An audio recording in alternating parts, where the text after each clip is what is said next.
My name's Flora, 29 years old. Though sometimes told I'm too old for this, I embrace my single life. Living at family home may be one of the reasons why people say that. I actually lived alone until 2 years ago, but returned home when mom's legs got bad. Flora, you'll be late today. I'll probably be late because I have a meeting. I replied to mom on my way out. She frowned. All work at your age. And your sister's married with kids. From an early age, my mother looked at me with disappointed eyes, comparing me to my sister, who was 2 years older than me. My sister was the cute one, the popular kid. In comparison, I was always just average, ordinary. Always being compared was tough. Why not find someone instead of working all the time? Despite finding it annoying, I couldn't argue back against my mother's words. I knew arguing would only make things worse. So, I eventually gave up on talking back. Sorry, I'm in a hurry. After saying that, I left the house, leaving my mother behind, whispering behind. I've always tried hard to be recognized by mom, compared to my sister.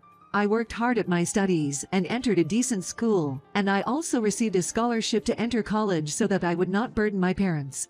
I was fortunate to be able to enter a public university where tuition fees are low and to be able to pay back the scholarship money quickly thanks to my part-time job while in college, which I managed to balance with my studies. I did my best in job hunting and now work in sales at a well-known trading company. Morning, Flora. Bobby. Zoned out there. My colleague Bobby is a close friend. He came up behind me as I was sitting absent-mindedly at my desk and spoke to me. Nothing much. Family stuff again. Yay, a bit this morning. Having worked together for a while, and having once let slip about my family troubles, he'd often listen to me. I was told in the morning that I should get married because I'm old enough. Bobby's disbelief was understandable. It was your family that interfered with your marriage. Yay, you're right, I replied with a wry smile, and Bobby raised his eyebrows in slight anger. It was understandable why Bobby would get upset. Why not move out? It's far from work. Well, my commute got longer since moving back home. But my parents don't care. Don't overdo it, you look tired. Yeah, thanks. Was gonna go for new appointments today, but let's skip that. Bobby was cursing me saying that there was no point in defeating you, who was in such bad shape, but he handed me a plastic bottle of water and went back to his desk. I watched his back, then checked my face and my phone. Is my complexion really that bad? Sighed at the thought. Welcome back. Sis, you're here. Returning home, my sister greeted me cheerfully. Have you eaten? Ate already? She asked but didn't seem interested, turning back to the TV. Typical. Her daughter slept peacefully beside her. Where's brother-in-law? He's at work. It's really disturbing that he's still at work at this hour. She seemed indifferent despite her words. I peeled some peaches. You're back too, Flora. Yeah, I'm home. But my words were ignored as they chatted. My sister often visits with her daughter, the pride of our parents. My parents' favorite daughter, who got married about 5 years ago. Ever since she was young, she was bright and did well in school without much effort, always praised by our parents. She attended a private college paid by our parents. After graduating, worked at a company's reception, then quit post-marriage. Their precious daughter and adorable granddaughter. My parents dote on my niece to the extent that they can't see any fault in her. My housewife sister often hangs out here, going for tea or shopping with mom. Her husband works at a reputable company, always a topic of her pride. Well, he's boring, but earns decently. Dicey. Flora, why don't you get married soon too? It's not worth working forever. Always her typical comments. I'm used to hearing this kind of talk, but our values are so different that I don't feel like arguing. I have no desire to negate my sister's views. It's her life, and if she's happy with it, I have no right to interfere. I just don't want her interfering in my life. I enjoy my work and find it fulfilling. I have a respectable position and take pride in it. I'm happy with my work now. Well, if you can't marry, it can't be helped. Her smug reply. My parents laughed along. In their eyes, married sister with a child superior, unmarried me inferior. In their eyes, that's probably how it is. They'll probably never understand. That's what I thought. One day, coming home, I found boxes piled up. What's this? We're moving. What? I couldn't believe my mom's casual words. But it wasn't a mistake. Leaving by end of next month. Leaving? To where? Mom's eyes sparkled. Your sister's building a duplex. So, we're selling this house. What? This house isn't old. Mom says the house, being about 20 years old and well located, will surely find a buyer quickly. Can't wait for the beautiful new house. It's just 10 minutes from here, my sister's new place. Layout this way, kitchen that way, new furniture. Mom talked dreamily, all about the new house. My mother seemed to think only of her new home now, and she was forever bragging about it. I stood there, dazed, listening. Mom suddenly remembered. You can't even get married, a single woman, you're in my way. You should leave at this point. Mom. Felt like she said I was no longer needed, but no reply came from her. A mix of anger and sadness welled up in me. But more than that, a sense of relief. Finally, freedom. Maybe that's why I felt the way I did. All right, I'll leave. Good, that's settled then. I'll move out next week, I said, smiling. I quickly found a temporary apartment and left home in 3 days. Neither parent saw me off. It was better that they didn't clean up my room or throw things away without my permission, and I still looked at my few belongings and reminded myself that it would be just fine for a fresh start. Leaving home, feeling oddly not lonely. Months later, living a peaceful life alone, Mom and sister visited my office. Hey. My daughter works here. I'm her sister. Let us in. They stormed the reception with a fuss. I apologized in advance that one day my family might visit and bother them, but that's not the level of disorganization anymore. I explained the situation to my boss and colleagues, and they advised me not to meet my family. But I knew that wouldn't be the end of it. I wanted to talk and end it properly. Mom, sis, please stop causing trouble. Flora. They turned, awkwardly smiling at me. Why aren't you answering your phone? I've changed my cell phone. It's disturbing here, so let's go over there. Their realization of the scene caused them to quiet down. They probably didn't want people to see their unseemly appearance because they were prideful people. I took them to a nearby diner. Supervisor, when will you be back? Be right back. If a client calls, tell them I'll call back. Understood.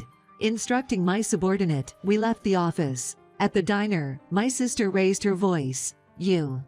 A supervisor.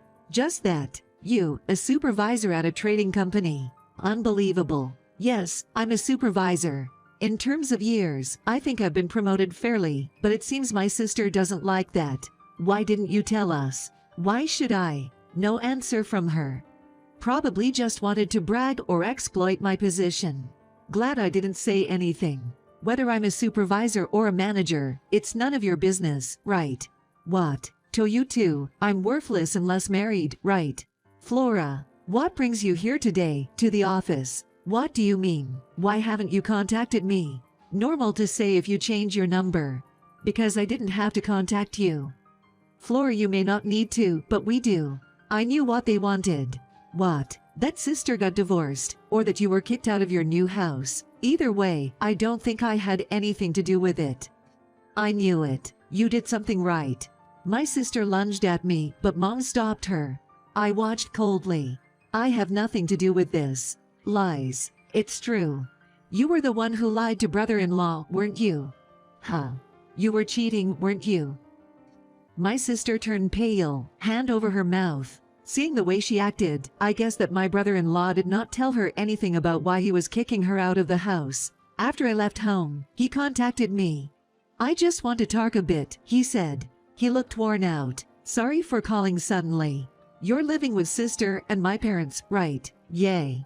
He struggled to explain the duplex's backstory. She told me, my parents have a bad leg, and I want to live with them. But I thought it was impossible because the house was too small. Despite discussions, sister insisted, so they built the duplex. Her sister, who lives at home, was eating away at her parents' money and did nothing to help them, so he believed her words, complaining that she felt sorry for her parents. But living together, it didn't seem true. He worked more to pay the loan, but sister and parents didn't contribute financially or with work. It was tough to support my parents while paying debts with just my brother-in-law's earnings. But on top of that, my sister and parents were apparently wasting money badly. When I asked for financial help, Mom said, your sister silently earned for us. He wanted to know the truth. I didn't want to get involved, but facing my brother-in-law's earnest gaze, I conceded. Mom's right. Meaning, I had a boyfriend I planned to marry. 2 years ago, I had a serious relationship, but it ended due to my parents' selfishness. When I was thinking about getting married soon, I received a call from my parents' mother's leg is bad, and I want you to come back home. My sister, already married, couldn't be asked, so it fell to me. I knew I was being used, happy to be needed, but aware of the manipulation. I refused on the grounds of marriage, but they blamed me, saying, "Since when did you become unfilial?" Eventually, their anger was directed at my boyfriend, saying, "It's the man's fault, isn't it?" He wanted to persuade them, but I initiated the breakup. His parents were kind, and I didn't want to involve his family or let my parents' irrationality hurt him. So, I broke up with him and returned home. My parents seemed pleased, saying, "It's normal for children to care for parents." But living with them, I saw Mom's legs weren't that bad. She could walk and go out freely.